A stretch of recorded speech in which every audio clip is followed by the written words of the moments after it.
Naapoy mga pangutana about sa kaning mga pareha mo nga nag-dialysis na.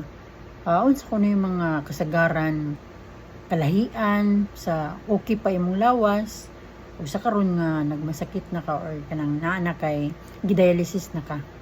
So number 1, tanan ninyo akong nawong naa pa siya gamay hubag dire.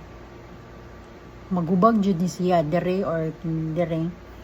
So ang tubig o ang fluids nga nasa among lawas nga kanang dili pa mo ma-dialysis sa pila ka adlaw. For example, ni agi na kag Bernes, na dialysis kas Bernes, nya Sabado Domingo walay dialysis, so nya sa Lunes diha pa ka ma-dialysis. So mata jud ko na hubag jud akong dire. Say dire ang hubag dire tungod na sa tubig. Ang tubig nga naa sa imong lawas nga katong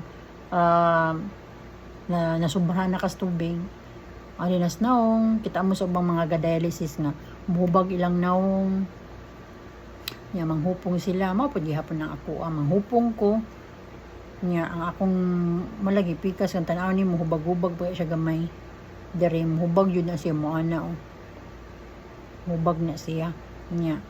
Kaduha, ang buhok, mga buhok namo, tan-aw ninyo akong buhok nipis na kaayo.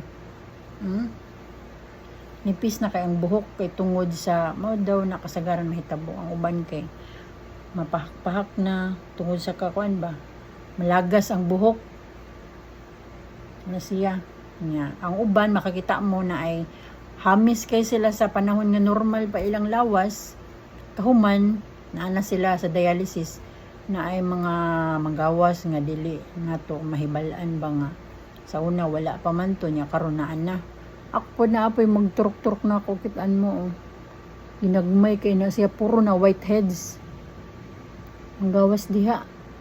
Sa katong mga nakailan ako kay kabaw man sila sa akong naw nga dili ra siya kaayo kuan, hamis ra siya ba nya way halos manggawas nga pimples nya. Karon nga dialysis na ko na siya mga ginagmay manggawas kasagaran jud dire. Kita mo na daghan kay nga manghitabo na yung mga manurok nga dili ka kahibaw nga nung gawas man na sila tungod kay dili na jud siya wala na ka sa normal nga lawas kaniadto nanay kalahian jud. So mao na kami jud mismo na ginahanglan mi nga mga kidney transplant jud mi as soon as possible ingon pas doktor kay daghay mga unexpected nga mahitabo labon na kung ga-dialysis na ka. Karon okay ra ka sa imong lawas, pamati nimo nga murag okay ra man ka, so wala ray mga dili ka mabalaka. Pero sa panahon nga ga-dialysis ka anang 4 ka oras, dili ka kahibaw sa manghitabo na ipanahon nga mukalit na lang kag kirig diha sa katugnaw or didto sa ilawom na ay bayo at kahibaw mga infection doon sa man.